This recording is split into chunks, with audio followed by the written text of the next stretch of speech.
Welcome to our channel. Today we how to install Hubitat Hub with Hubitat setup step by step clearly. Begin by unpackaging your Hubitat Hub from its box. Ensure all components are present, including the hub, power adapter, and Ethernet cable. Place the hub in a centrally located area within your home for optimal connectivity. Connect the power adapter to the hub and plug it into a power outlet.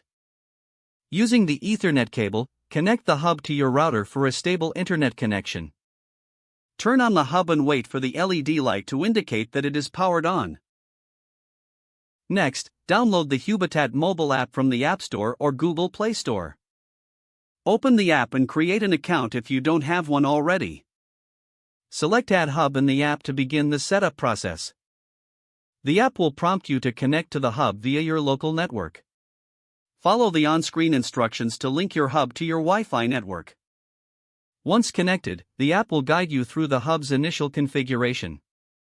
Choose your preferred security settings during the setup. If desired, customize names for rooms and devices in your home. Add any existing Zigbee or Z-Wave devices by following the app's prompts. For each device added, make sure it's powered on and within range of the hub. After all devices are added, organize them into your desired groups or scenes in the app. Review settings to ensure everything is configured as per your preferences. Finish the setup and perform a quick test to confirm all devices respond correctly.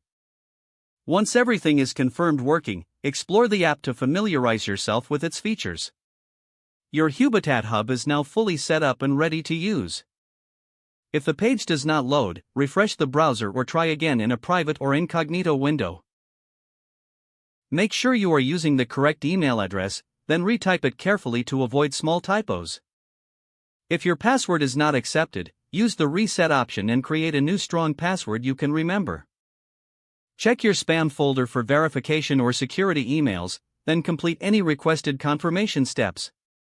Enable two-factor authentication if available to improve account security and reduce unauthorized access risk.